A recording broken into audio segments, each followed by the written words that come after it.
next edition of the UNESCO Chair Development Studies series, the literature of sustainability.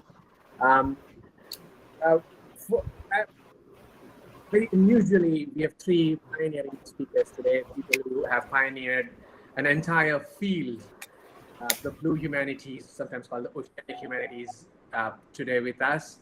Great privilege and honor to have with us Sarah Nuttall, Sharon Lavery, and Professor Isabel Hofmeyr. For those of you who are unaware or maybe partially aware, these people have informed the work some of us have done sitting in India. Have been cited by us, so it's a great honor to have you all with us. Thank you for obliging. Today's talk is on the lines of the sixth SDG, and thanks to all of you for joining here. Thanks to all of our speakers, Professor Hofmeyr, Professor Lavery, and Professor Nuttall. Over to Atul for a more formal introduction. Atul? Thank you, sir. Hello, everyone. Welcome to today's talk. And if I may formally introduce the speakers to you, Sarah Nuttall is Professor of Literary and Cultural Studies at WISER, Wits Institute for Social and Economic Research at the University of the Witwatersrand in Johannesburg, South Africa. She is the author of Entanglement, Literary and Cultural Reflections on Post-Apartheid, editor most recently of Your History with Me, the films of Pennysiopsis, published by the Duke University Press, and co-editor with Isabel Hofmeyr and Sharon Lavery of Reading for Water, Materiality and Method, published by Routledge. Sharon Lavery is a senior lecturer in the Department of English at the University of Pretoria in South Africa. Her book, Writing Ocean Worlds, Indian Ocean Fiction in English, was published by Palgrave in 2021. She has also published three co-edited collections, Maritime Mobilities in Anglophone Literature and Culture, Palgrave 2023, Reading from the South, Wits Press 2023, and Reading for Water, Routledge 2024. And Isabel Hofmeyr is Professor Emeritus at the University of the Witwatersrand and was Global Distinguished Professor at New York University from 2013 to 2022. She has worked extensively on print culture and book history and has combined these with environmental and oceanic themes. Recent publications include Dockside Reading, Hydrocolonialism and the Custom House 2022, and a co-edited special issue on Reading for Water in Interventions in 2022. From 2018 to 23, she co-directed a project titled Oceanic Humanities for the Global South with partners from Mozambique, India, Jamaica, and Barbados. So welcome everyone once again, and over to you, Professor Nuttall, Professor Lavery, and Professor Hofmeyr. Okay, thank you so much, Atul, for those introductions, and thank you to Professor Nair for this invitation. Just very briefly, as you will have seen from the advertisement, this is going to be a three-part presentation with each of us speaking for about 10 to 15 minutes, followed by Q&A.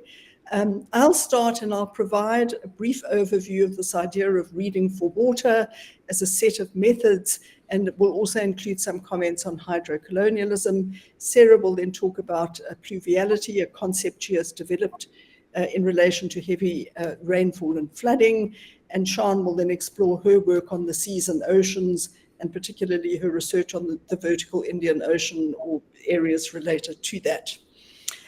Okay, so on to then this idea of reading for water.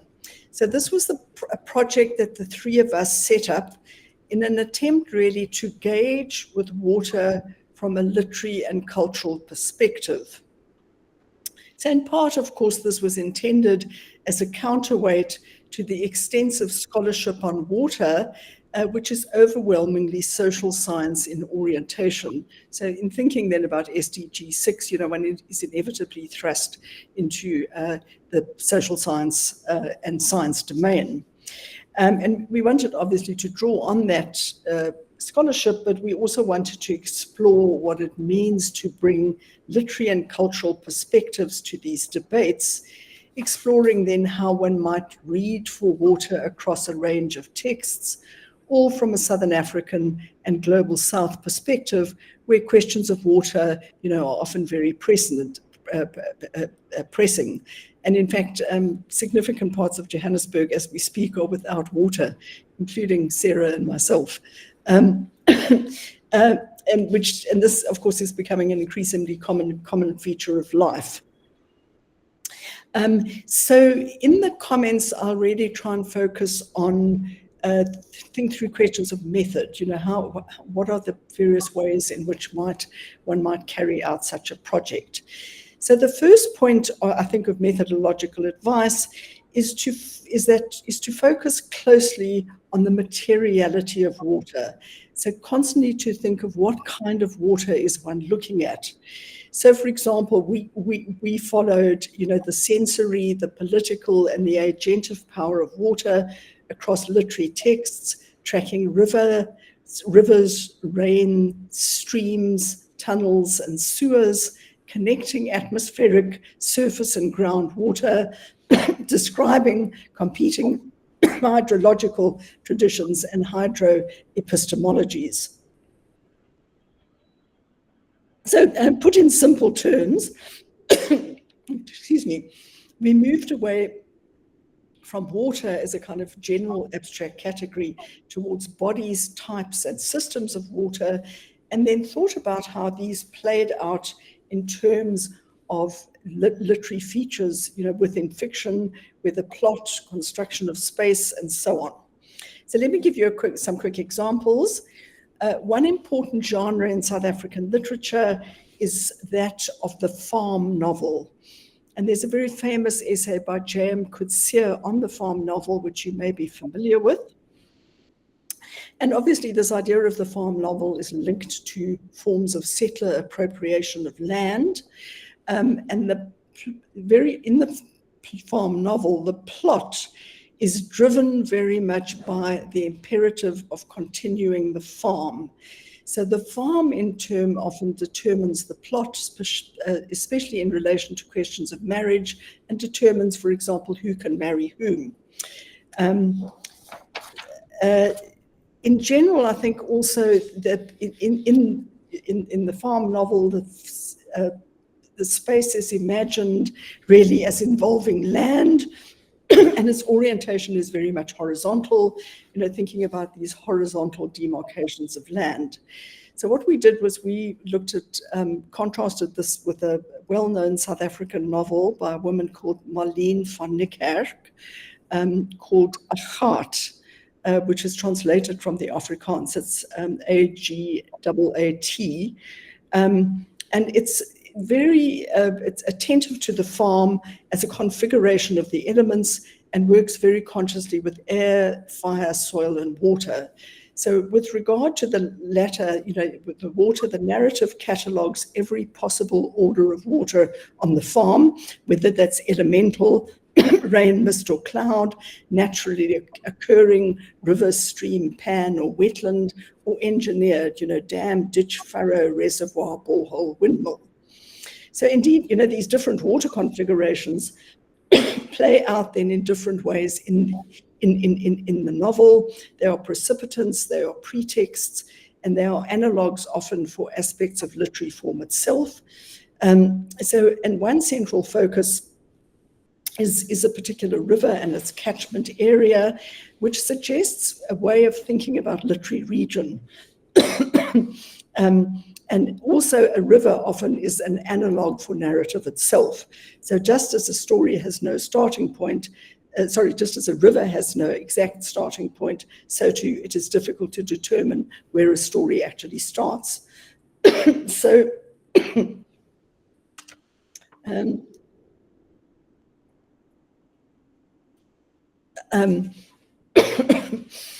so following water through the text points then to a radical rethinking of the space of the farm novel. So rather than just these horizontal patches of land, these elemental dimensions reconfigure the farm as volumetric, okay, so underlain by groundwater and extending up into the atmosphere. We thought about a range of other novels and explored whether one could map the trajectories of the Southern African novel through different forms of water, both above and below the waterline.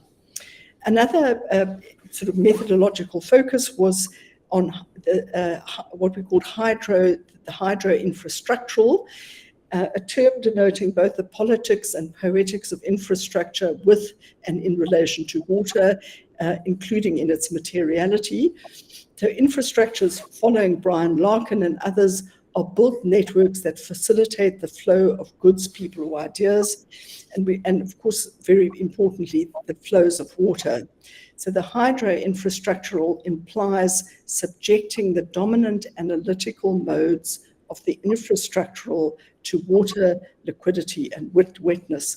And then in the article, Sarah provided a very perceptive reading of an important novel called The Old Drift by Namwali Serpil, which explores these ideas.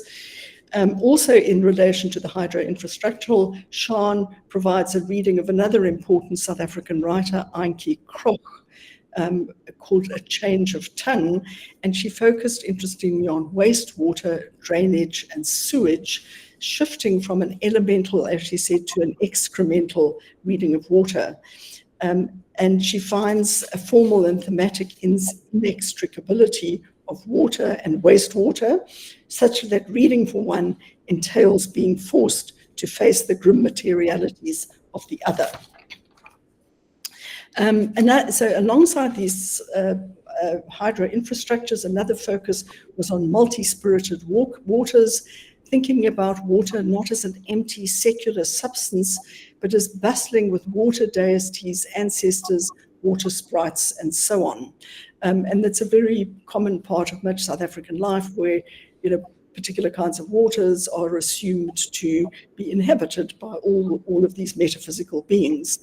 And we then track these ideas, I think, is an important way, as one of the ways, another of the ways in which you could remap the Southern African novel underwater. There was also then a section on bodies of water and wet ontologies, or going below the waterline. Bertrand's presentation, I think, will touch on some of those ideas. So in conclusion, let me then just make some comments on this concept of hydrocolonialism. Okay. Now, the term, as you can imagine, has this very wide remit and asks us to think about all of the numerous intersections of water and imperialism. So it's intended as a very broad term. It's intended to be portable, and it's, my hope is that people would take up this term and explore it in any number of different settings. So the term, of course, is a neologism which riffs off the term post-colonialism, and like that concept, it has a very wide potential remit.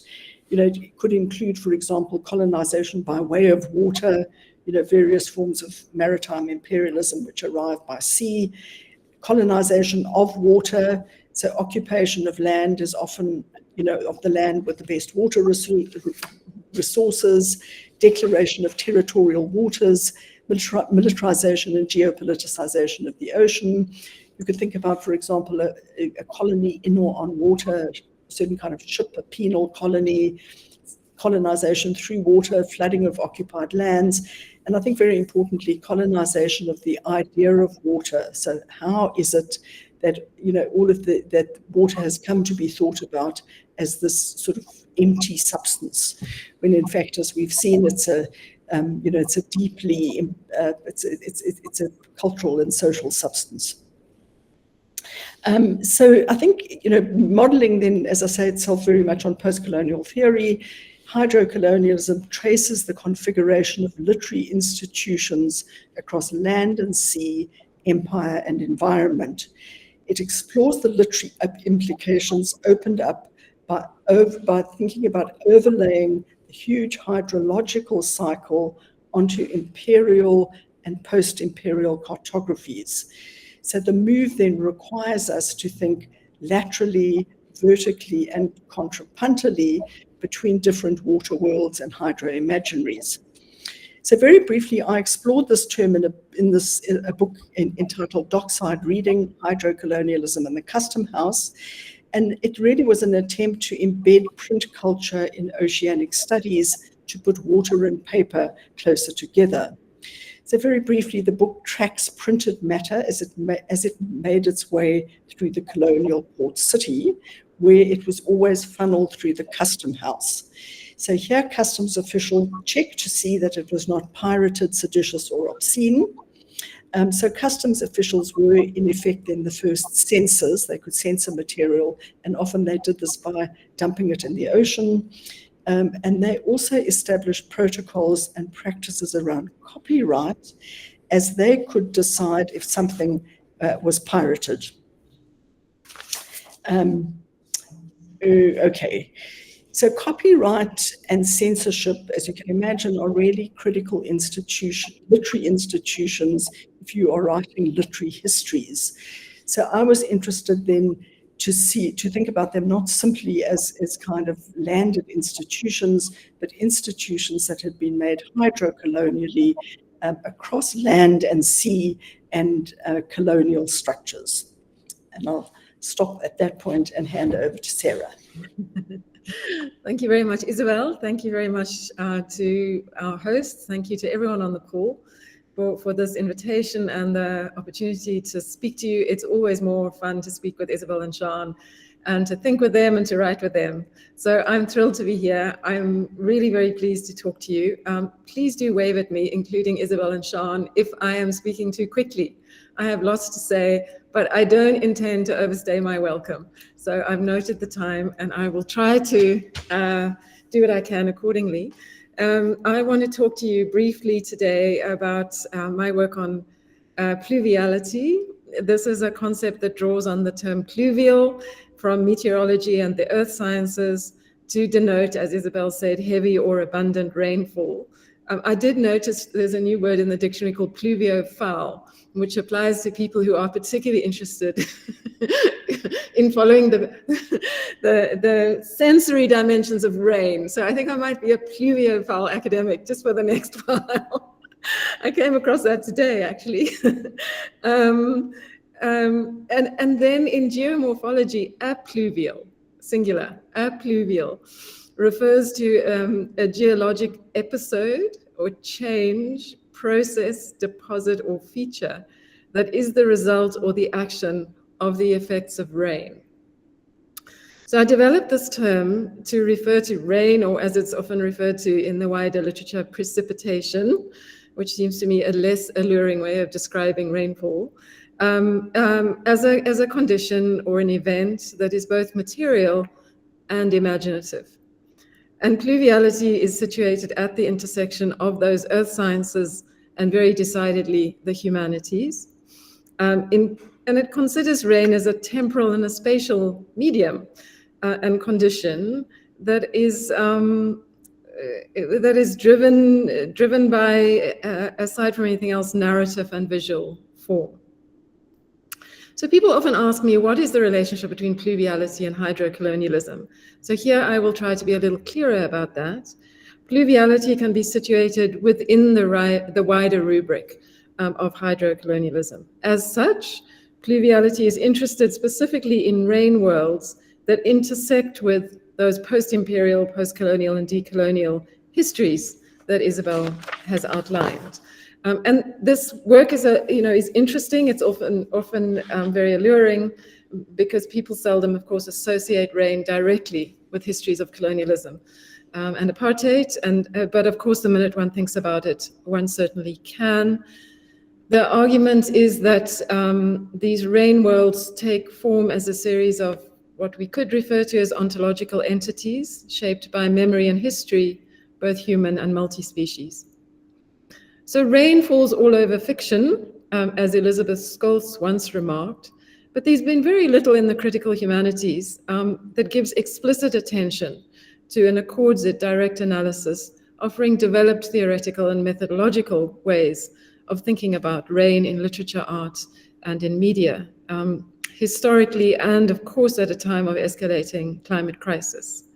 So let's say that pluviality operates as a kind of subset of hydrocolonialism.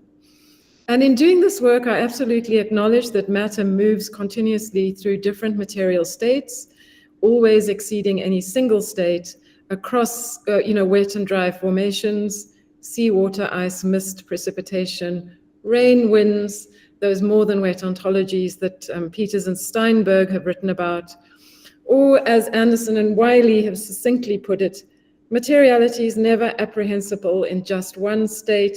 It is variously turbulent, interrogative, and excessive, and it is perpetually beyond itself. But nevertheless, as with the emerging subfields of wind humanities, dust studies, and the ongoing and widespread oceanic humanities, pluviality offers a specific register in which to work. So that, for example, just as it is fascinating to consider when a text dips below the waterline, as we say in our study, Reading for Water, I think that it's equally instructive to observe and analyze where a text or indeed an image lets rainwaters in, as deluges, floods, or other kinds of imaginary rains, perhaps especially in contexts where there is widespread rainlessness. And pluviality, increasingly, as we know, is connected to conditions of extreme drought. Much of the literature that I look at, and I will try to talk to you a little bit about this if there's time, actually disaggregates the general term rain into multiple and very specific kinds of rain and their attendant moral and historical imaginations, including those legacies of colonialism and apartheid that so deeply shape them. So in pursuing this work on pluviality and what I've called pluvial time, I've published 5 or 6 articles which are available and will really offer you a more sustained and elaborated argument that I can undertake here in the time that I have.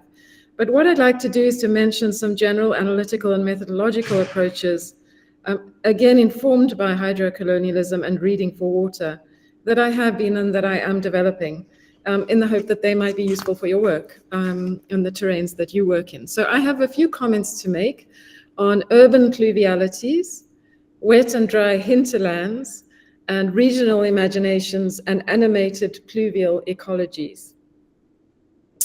So working broadly in the water humanities, at least in a contemporary vein, is dealing with a series of ideas emerging and constantly pivoting as new research is undertaken. Several drafts by scientists, first published just weeks ago, for instance, depict a number of cities across the world according to their emerging pluvial intervals, fluctuating between flooding and drought, extreme wet or dry periods, or dense, tending at times towards what we could call catastrophic pluvialities and extreme aridity. And these swings I was fascinated to learn. Sorry, I haven't got the graphs to show you just right now, but they really are zigzag graphs. These swings are now becoming known by earth scientists as climate whiplash.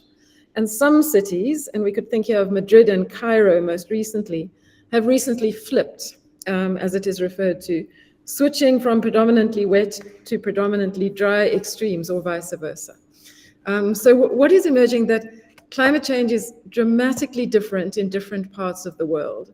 And so are the histories, of course, of climate, but exacerbated now, requiring ever closer forms of reading, which is why precisely we ought to be turning, it seems to me, to novels in particular, to rereading novels, this time specifically for rain, and to trying to draw us closer, perhaps, than those graphs produced by scientists can take us, to submerge streetscapes in the context of urban pluvialities, as well as subjective soddenness, particularly in those contexts of post-colonial histories and ongoing structural inequalities.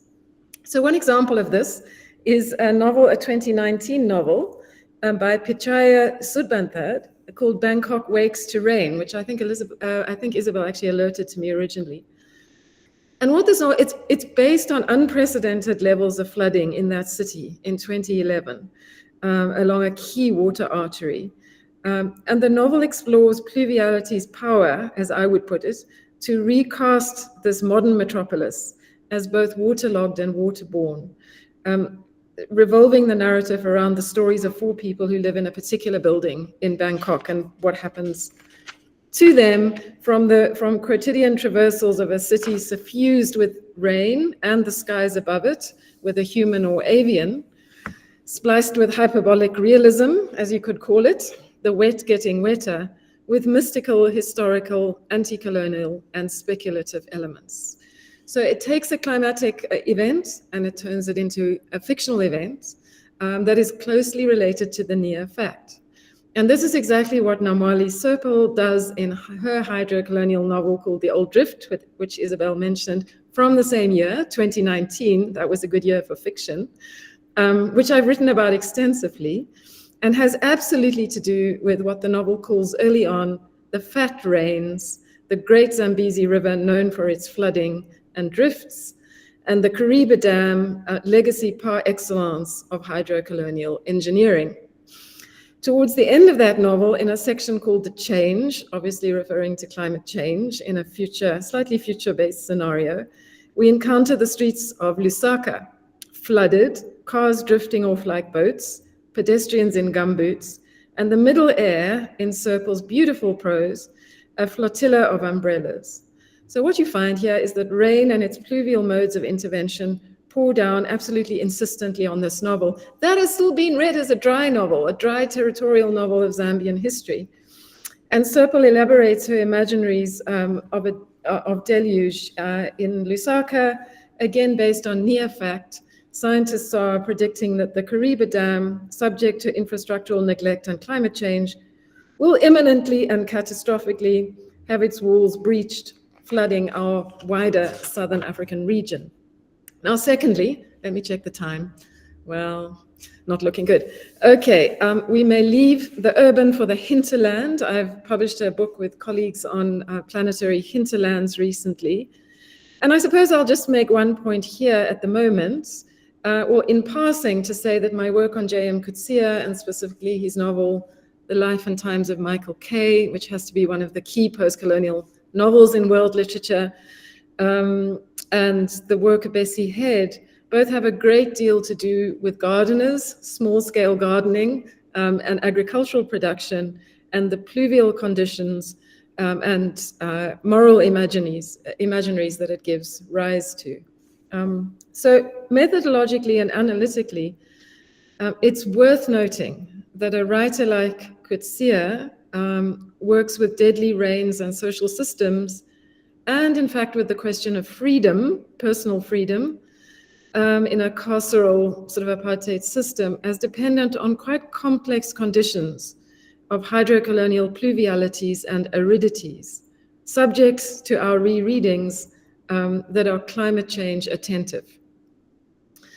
In the work of Botswanan Bessie Head, we can really say that across her semi-autobiographical fictional characters and her non-fiction works, Head veers between confronting the rage, anger, psychic distress, and inability to write that her life in South Africa, apartheid South Africa, produced as a mixed-race woman and an aspiring writer with a history of mental distress, and a regenerative ethos developed over the border in Botswana, based on growing things, food production, agricultural techniques, and how to conserve rainwaters. So, you know, you can imagine that her work across several novels is incredibly important for thinking with pluvialities. She develops what I would call a pluvial attentiveness to the very precise modalities of rain and growing. So, for example, in her 1981 book, Suroe Village of the Rain Wind, she reanimates poetic seasonal calendars long used in that village, composed around pluvial registers. So she elaborates, in fact, a hydrocolonial and multi-species arguments for pluvial attentiveness, including, for example, rain winds, light rains that make the earth teem with particular insects, rains that sweep away and dissolve the mud walls of living compounds, known widely in this region as mud huts, early rains which cause specific plants to spring up, flower overnight and disappear, rains which incur the unstoppable movements of animals, and remembered rains that gather inside us, as one character says, even though no rain clouds appear in the sky. So she's an extraordinarily fertile writer for thinking with pluviality, and I'm really very busy on that work just at the moment. In closing, and this is my final point, I'd like to say just a few words about regional imaginaries and animated pluvial ecologies.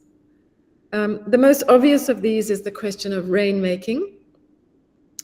This is an animated ecology, in other words, a non-secular ecology, which really jostles with the modern demands of the technological and developmental state in Southern Africa, and its ideas of what Julie Livingston has called rationalized rainwater, say for public health. Livingston, whose work, she's really one of the few people in the humanities and social sciences, I think, working with rainmaking. And she calls for a tradition, she argues for a tradition of rainmaking in our region that would really consider rain as a metaphysical substance in people's lives, as much as, again, a rationalized sort of public health need. And further than that, she argues for thinking about rain, or pluviality, as a political modality and as a source of knowledge and a moral imagination that we should take really seriously at this point in planetary time. Not as a quest for authenticity, indigenous authenticity, but rather as another source from which alternative possibilities for a planetary politics might actually be envisaged. And so this would be thinking with Motswana thought, quite like Bessie Head in fact ends up doing, to trace a different sort of politics of the distribution of water that is seasonal. It's seasonal rather than an approach to growth that is sort of relentless. So it's cyclical. And I really want to close this talk and this final section by returning to Bessie Head, because I think she outlines in my thinking about her work a process for her autobiographical character Makaya and for herself, a kind of a form of living life in Botswana rather than a living death in South Africa's apartheid. That in her very first novel in 1969 is described as a process of becoming Botswanan, but becoming Botswana as an internalized mode of being and thinking with other people that is regenerative. And the way she puts this is fascinating, and I'm going to close with that, quote, "Becoming Botswana is to treasure every green shoot that sprang up in this very dry place, and fearing to waste even a drop of water, you had to concentrate on all that was still alive and treat it as the most precious thing you'd ever been given." So this is really a rainmaking landscape, and this is an argument for pluviality and pluvial attentiveness going forward in our sort of literary and cultural work. Thank you very much. Ciao. Thanks, Sarah. And I am going to attempt to share my screen and hope for the best. Share this window.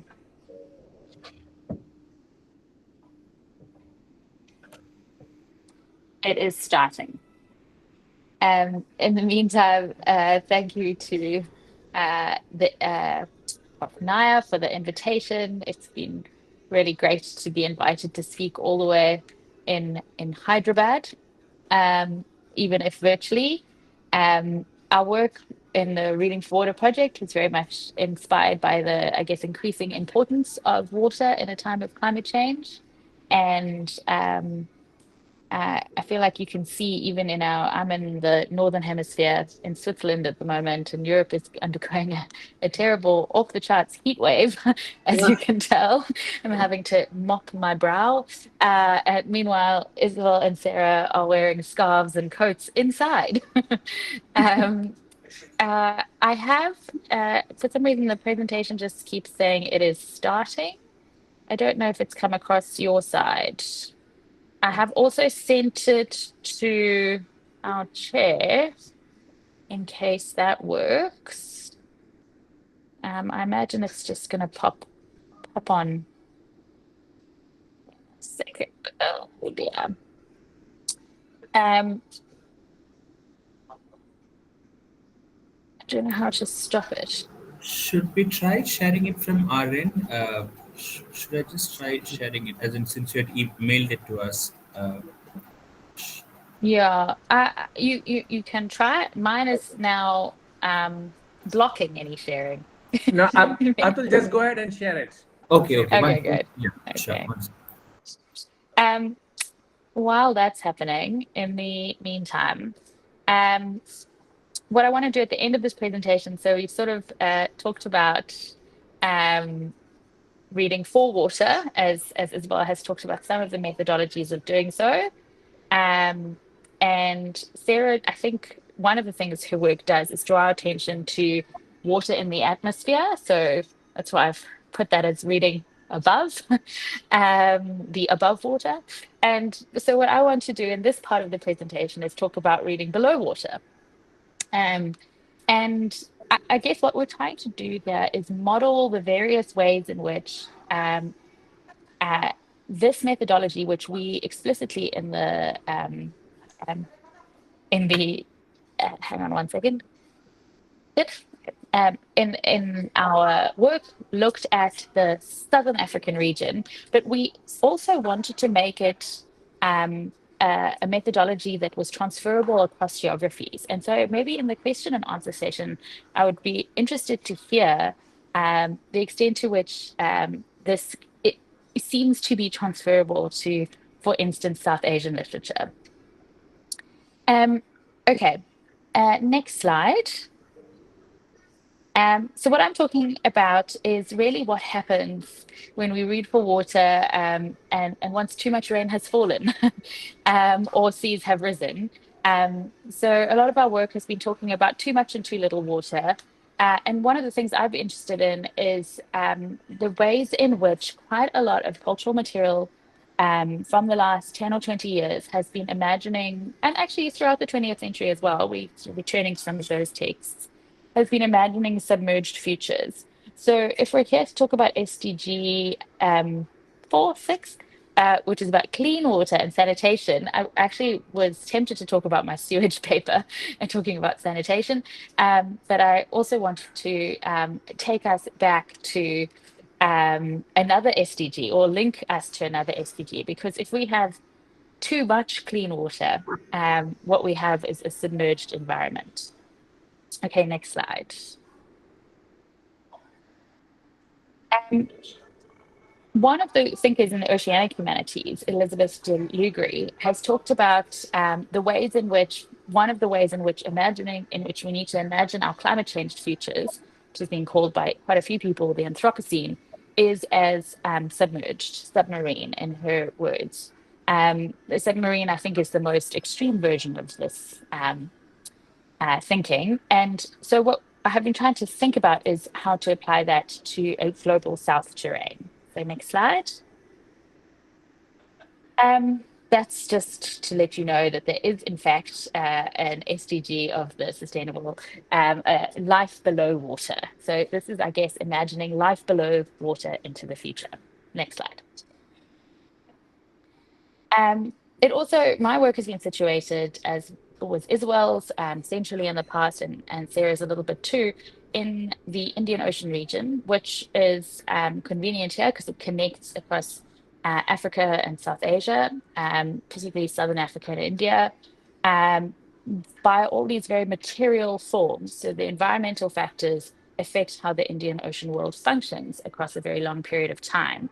It also avoids too much presentism in our concerns, and instead takes us back to things like the monsoon, which is a very pluvial phenomenon and one which is changing, as you all are probably very much aware, in a time of climate change. Next slide. A lot of these things are happening in reality. This is just a headline from last year, end of last year. African cities are underwater again. I imagine this happens a lot also in India. It just kind of scantily during the rainy season. But there are a few climate scientists in South Africa who are working on the questions of attribution, which is how much um, extremity can be attributed to climate change. So even if flooding is an annual and predictable phenomenon, how much is more extreme flooding a feature of climatic change? Next slide. This is a set of images. If you can look on the left and the right, this is the city of Durban, a central Indian Ocean city, which was also a host of one of the COPs, the climate change negotiation events. And what this website does is look at how Durban will look in a submerged future. So we have the city of Durban on the left now, and the city of Durban on the right, submerged in the future. If you go to that website, you can pick your favorite city and look at how it will look submerged. So my question has been, how do these imaginaries strike us, I think, more deeply and more lastingly if we encounter them in fiction? And so how are submerged futures being imagined in particular fiction from Africa and the global south? The next slide. There are a few quite recent examples that I'll mention. There are very old examples like Ballard's The Drowned World from the 60s, very apocalyptic version. But there are also, there's this very interesting novel by Alistair McKay called It Doesn't Have to Be This Way, which depicts Cape Town, very famous city in South Africa, with in a future in which both it is burning from being too dry, but the sea is rising. So it is being increasingly flooded, and notably the poorer parts of the city, which the poor are often housed on seasonally flooded lands, wastelands, wastewater lands. Those are being flooded. So you can see in the next quote on the next slide, in this quote, the high tide mark is Strand Street again, which is obviously a Dutch word for beach, just as it was before the land reclamations of the 20th century. Waves smash into foreshore skyscrapers. Next slide. And here, and I think this is very relevant to the idea of the SDG, the slums are spreading into the city along with the rising oceans. So those the poor and the rising seas are kind of conflated in the imagery of fear mongering. The poor have nowhere else to go. Soon the city will be cut off from the mainland, an island off the coast of Southern Africa. And I have a visual on the next slide of the famous Table Mountain in Cape Town being the only high-lying land, as yachts now can get straight up to it in a submerged future. There are a few other texts, like on the next slide. Mahala Mashigo, an amazing sci-fi and horror writer from South Africa, imagines this much further ahead future of climate change in which whole communities now live underwater in former beach resorts off the coast of Southern Africa, and get involved in whale conservation quite naturally as the result of having developed a lot of environmental knowledge through generational work as coaches. And one more. I think that while these, on the next slide, while these are works of sci-fi, I think there is also quite a lot more literary fiction, as both Sarah and Isabel have drawn our attention to, really canonical works of African literature that if you reread them for water, as one of the key methodologies we're pointing to, you can see that actually there's much more water in the text than you would have thought once you're particularly attentive to its diversity of material forms. This is Yvonne Award's novel, The Dragonfly Sea, which is not sci-fi or not fantasy, but nevertheless both constructs a contemporary Indian Ocean world and is replete with images of diving, swimming, and what the thinker Kevin Dawson would call African aquatics. Next slide. Sarah mentioned that in Bessie Head, there are quite a few images of gardening. So these earth practices that link to land and environment in important ways, sort of tying us back to environments in ways that aren't just quests for authenticity, but are more practical than, sometimes performative things we do as environmental practices like recycling. Um, in Kajetan Heke is one of the great African thinkers of the environmental humanities. And in his book, Naturalizing Africa, he says the following. So if you click, he talks about the notion of resistance from the ground, and he talks about Bessie Head's work.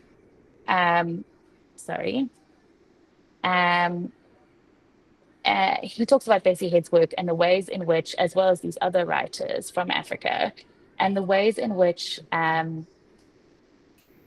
farming, gardening, and afforestation, so planting trees, and all these sort of personalized agricultural activities, challenge hegemonic patriarchal and other oppressive structures that also affect environmental health.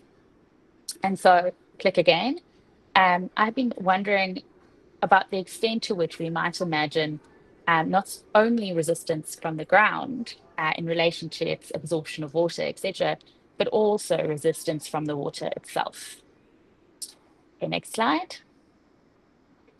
That's our book in which we outline some of these ideas, reading for water, materiality, and method in the Southern African context, like I said. And next slide. You can also find a lot of the activities that we've done as the Oceanic Humanities for the Global South Project, special issues, teaching, and various conferences. And you can find that information, next slide, on our recently redesigned website. So it looks slightly different now. And final slide. Next slide. This is the fine. As in, I don't think there are any I more added one. Okay, that's fine. That's me done then. And we have 10 minutes for questions. Thank you so much, all of you, as in for those wonderful presentations. We'll now have questions and comments from the audience. Roy has a question. Roy, please go ahead. First of all, thank you, Professor Hoffmeyer, Professor Nuttall, and Professor Avery. It was an honor to listen to the pioneers themselves. Especially something I found common in all three of the presentations was the idea that there need not necessarily be one way of looking at things, particularly in context of how social sciences presupposes that there are social wholes, and these social wholes have steady characteristics. I was reminded of how Timothy Morton would say that the whole is actually lesser than the sum of the parts, because there are always possibilities for new configurations. That said, I was when we think of how cultures meet and the places and the situations where cultures meet, it reminded me of estuaries where the saltwater meets with the inland freshwater, and the way humans generally think of global south estuaries, we think of them as very unpleasant places because of the smell. The smell is again due to our own activity, but the smell of waste decomposing and the water that's undrinkable because of the saline element, and the the sulfur presence, and it's also aesthetically very unappealing. It looks like a large cesspool. But simultaneously, estuaries are also where biodiversity flourishes. Not only do you have different kinds of organisms, both marine and freshwater, you also have organisms displaying traits that they don't display anywhere else. So certain species will behave in certain way only when they live in and around estuaries. And also you can't exactly say where an estuary begins and where it ends, because it's in the water, it's fluid. The boundaries are also fluid. So I was thinking of cultural places and situations where cultures meet as some kind of metaphorical estuaries. And I know it sounds a rather stupid thought, but the presentations made me think that way. So thank you so much for all three insightful talks.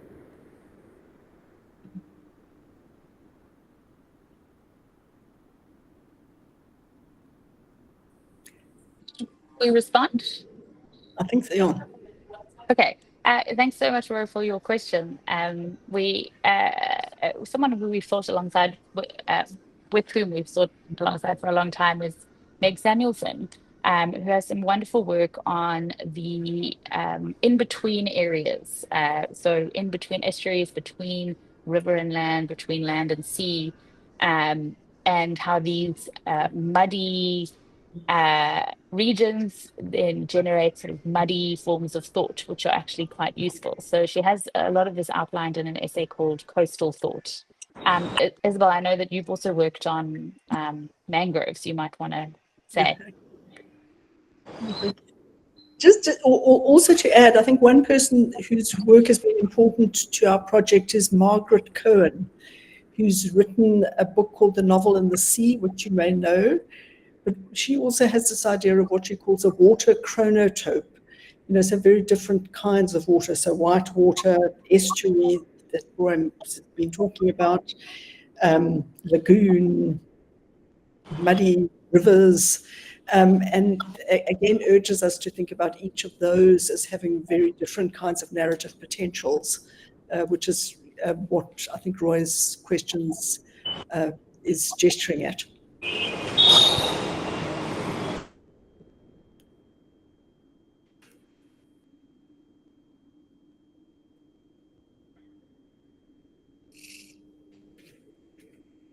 Are there any more questions, comments, responses to the presentations? Yeah, can I ask the question? Yes, please go ahead. Yes. Yeah, I'm Madhavi. I'm from University of Hyderabad. Thank you so much, Professor Isabel, for introducing us the concept of hydrocolonialism, which I found particularly striking, in its ability to connect imperial legacies with contemporary water infrastructures. I like to know, how might hydrocolonialism as a framework be extended to analyze present-day water inequalities in colonial cities of this global south, especially if you see in context shaped by extractive development or climate-induced displacement. And I have two more questions for other speakers too. So I'll just ask, coming to Professor Sara, you discussed on pluviality. You opened up a fascinating way of reading rainfall, not just as a climatic event, but as an aesthetic and temporal experience. I'm curious to know, how do you see the concept of pluviality challenging dominant climate adoption discourses that often reduces, water crisis to technical or managerial solutions without even engaging their affective or cultural dimensions. And for Laurie, your work on the vertical Indian Oceans, beautifully disrupts flat cartographic narratives of the sea. And it draws our attention to depth, materiality, and submerged histories. And here I like to know, could you elaborate on how these vertical lenses, reshapes our understanding of oceanic literature?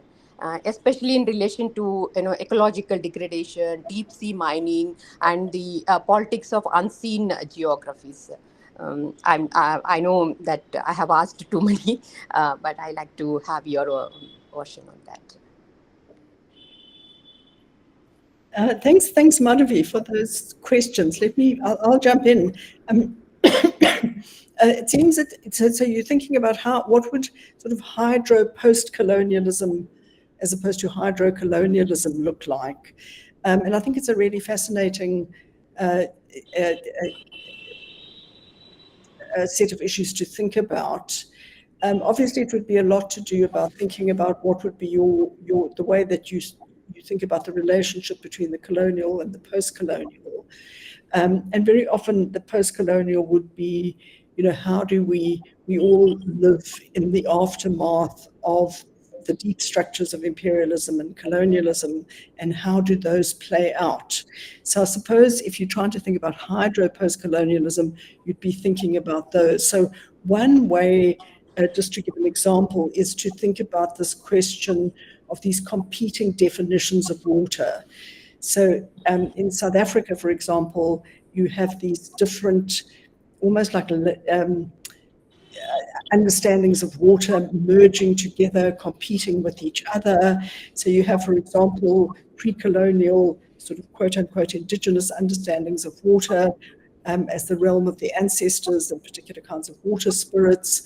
There was a enslaved communities under the Dutch were brought from Southeast Asia, and in fact a few from South Asia. And very often they would bring from the Southeast Asian quarter ideas of Muslim jinns.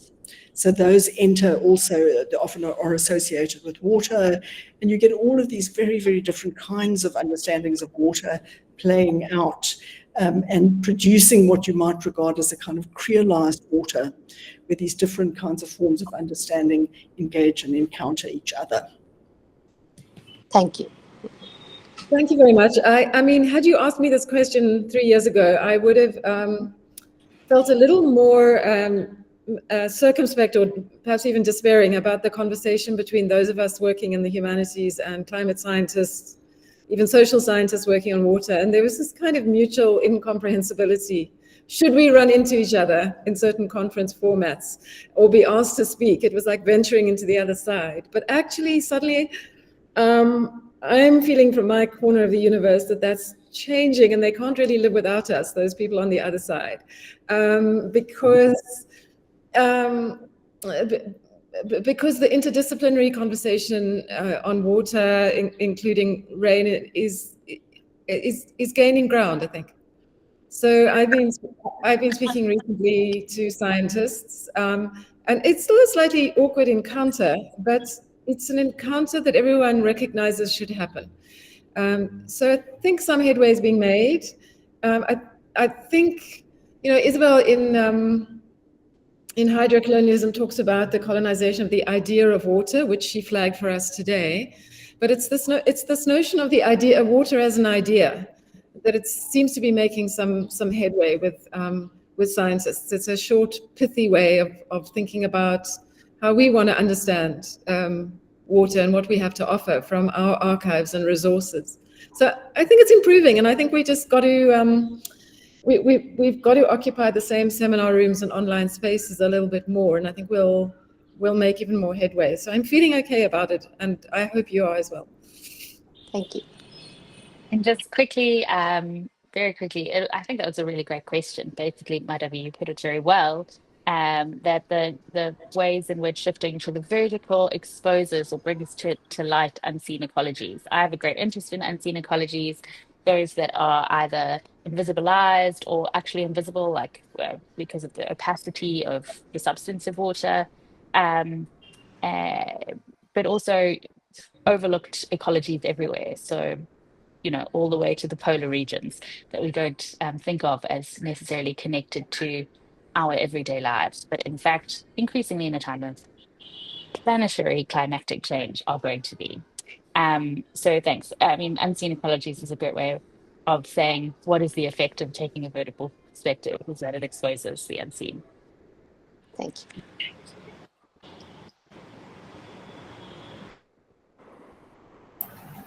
Thank you so much. There is a question in the chat box for Professor Hofmeyr. I can read the question out. It's from Hannah Sitara Wahid. Professor Hofmeyr, your work on hydrocolonialism offers powerful tools for rethinking water's role in colonial histories. As I explore dam narratives in post-colonial Indian literature, could you suggest how this framework might help unpack the power dynamics, placements, and resistances portrayed in such texts? Thanks, Hannah, for that question. I think it would be this idea of hydro infrastructures that we spoke about would be useful. Partly the colonial idea often of infrastructure, and Brian Larkin has a useful discussion of this, was often meant to almost like have the quality of the sublime. It was meant to be absolutely dazzling and overwhelming and almost like monumental. And of course, a lot of that, as you know, carries over into independence regimes. And there's this kind of obsession with dams, which you get across, the previously colonized world. So I suppose it would be a case of this Madhavi's question a bit about, it would be a very good example of a kind of hydro post-colonialism, where again that idea of monumentality, a particular idea of the state, a particular idea of citizenship, which it engenders, which is this idea of citizens all as these modular units that can be moved around. Which is what, a lot of these dam removals are. We'll just take people here and put them over there, because there is this idea that the state has the right to do this, and this is really what citizenship in these states kinds of amounts to. So again, I suppose it would just be thinking of the hydro infrastructure or the hydro post-colonialism as one route. Thank you so much, Professor Hoffmeyer. And if there are no more questions or comments, we could perhaps conclude today's session. And if I may offer a formal vote of thanks, it is a great pleasure that Professor Hoffmeyer, Professor Nuttall, and Professor Lavery accepted our invitation and were here today and spoke to us, and for those 3 wonderful presentations. Thank you to everybody who engaged with the speakers, who asked questions, had comments. Thank you so much. Thank you to everybody in the audience. At one point we had 45 people, which is a good number, which is doesn't happen very often. So on a Friday evening. On Friday evening, yes. It doesn't happen very often, so it is proof that people are spreading the word, and good talks do attract a lot of people. So thank you so much. All these talks will be up on our website and our YouTube channel as usual, so you can share them from there. You can go and watch them again, listen to them, and so on. So thank you so much. Thank you to Mabel Susan, who designed today's poster. Thank you, and thank you so much, everybody. We hope to see you all in the talks that follow as part of this series. Thanks a lot. Thank you, everybody. Thank you all of you. Thank you so much. Fantastic. Thank you. Great questions. Thank you, everyone. Bye.